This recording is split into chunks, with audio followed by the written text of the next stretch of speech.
Welcome, guys, to the Team Standards Academy. So, this is part one of introduction, which is a building standard. So, as you guys know by now, we have the team standards that we believe that every team experience should have. So, they are divided in building, performing, and closing. And so, the building part is really in the beginning of the team, is when you're gonna do the introduction, the planning, and the personal goal setting of the team. So then we go through performing, which is really the bigger time, as we can say, is really when you are performing and you're going to have regular team meetings, regular one-to-ones. You're going to have team days, and you really are going to deliver results. Then the third part is closing, is really the pretty much the end of your experience, close to the end of your experience, in which you're gonna have report, transition, and debrief of the experience. But today we're gonna talk about introduction, which is the first part of the building standard. So, what is introduction? Introduction is a phase when the team leader needs to facilitate the first moment between his members and the organization itself. So, in this moment, is in we intend to introduce Isaac Way and how the team is going to work during its term. Introduction is divided in getting to know each other, team bonding, and induction to the function in the area. And so, what is getting to know each other? Getting to know each other are moments that you're gonna have pretty much during your whole team experience. There are moments in which you're going to really know how to work with each other, who are the people you're working with. And it can be done with some different dynamics or even by providing sharing spaces in the regular team meetings of the team, on team days, and pretty much every time you meet. So, something you really must know while doing the getting to know part is getting to know the personalities you're working with, because a team has different personalities in it, and you, as a team leader and as a VP, really need to know how to work with them together to deliver a clear goal in common. Then again, you need to know the story of life of this person. It's nice to know the story of the life. What led him to Isaac? What are his dreams? And pretty much his background behind Isaac. And also get to know some fun facts. Really enjoy participation and enjoy your team.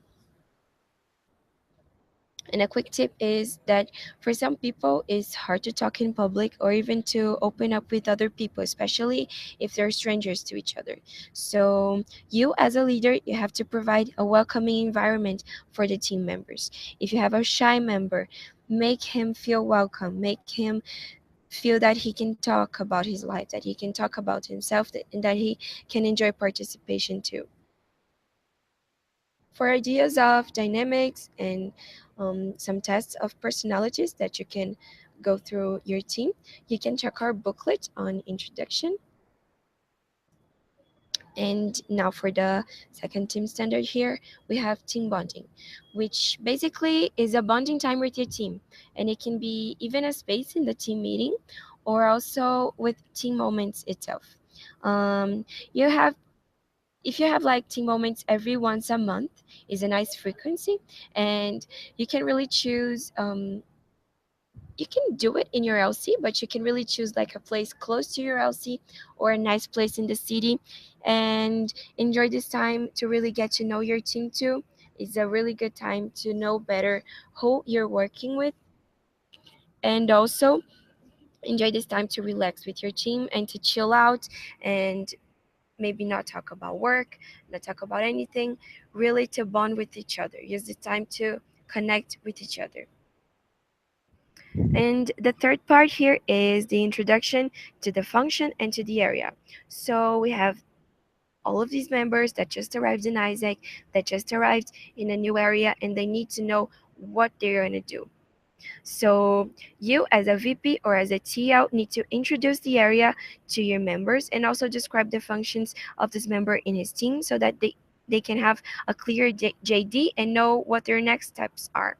So when a team member knows his JD and helps to construct his JDs and really understand his JDs and why he's doing that, he's really going to perform better. So what information is important to give to this member?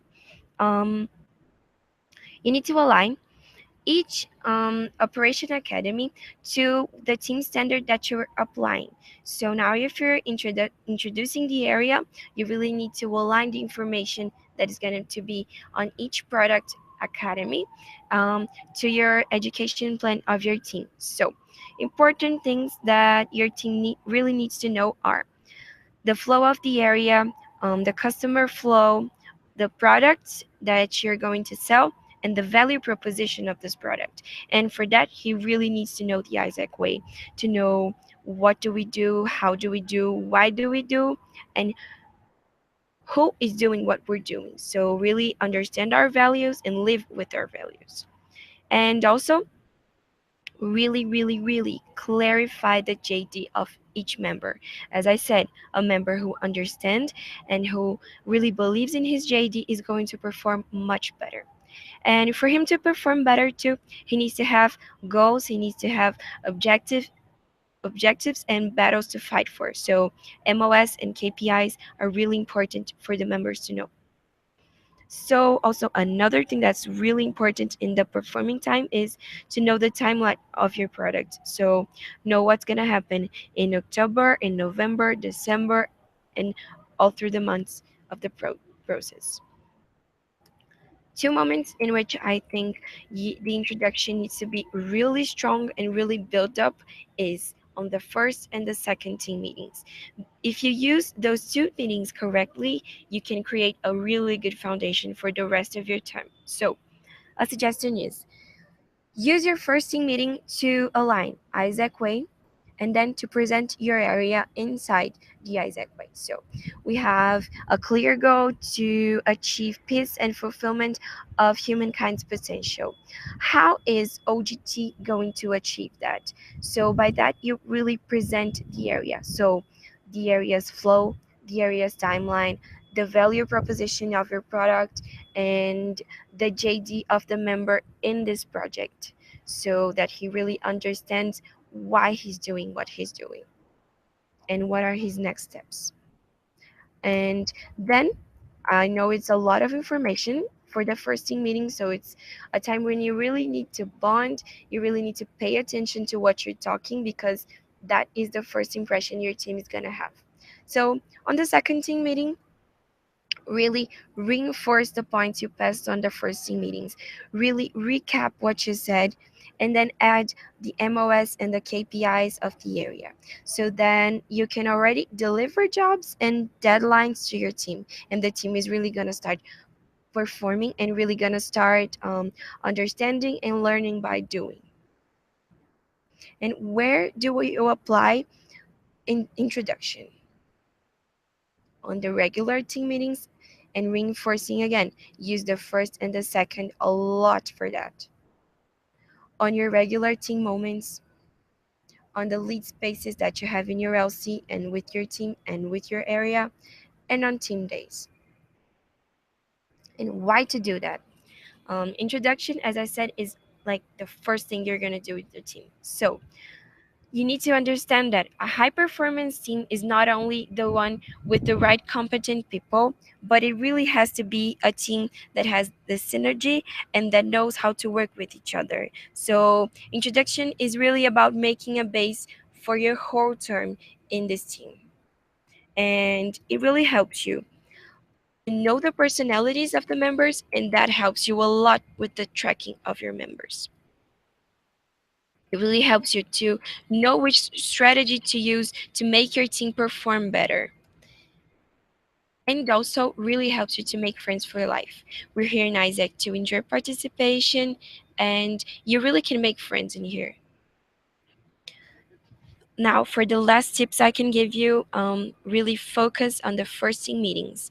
They're super important to make the first impression of the team, and with good introduction, you'll be prepared to go through performance with no big difficulties. really repeat information and create dynamics. So refresh Isaac basics, make that as a quiz to your members, or make a little challenge with your members, just so that you can track if they're knowing what they're doing, if they know the Isaac basics, if they know our golden circle, if they know their values. And make it fun, make it light.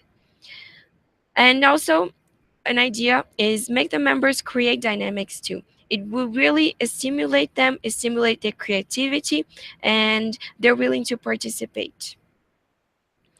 And also, very important, use the academies in your favor. Each Operation Academy will provide the functional content about Isaac and its products, and they really must be aligned with the team standards application in order for you to get complete membership experience, which is what we really want in the end. We want leadership and complete membership experiences. And with that, I really finished this part. I thank you guys for watching and really recommend that you don't forget to check the booklet because we have examples of dynamics, ideas for personality tests, and really have timeline suggestions when and where to apply these standards. So thank you guys. See you on the next one.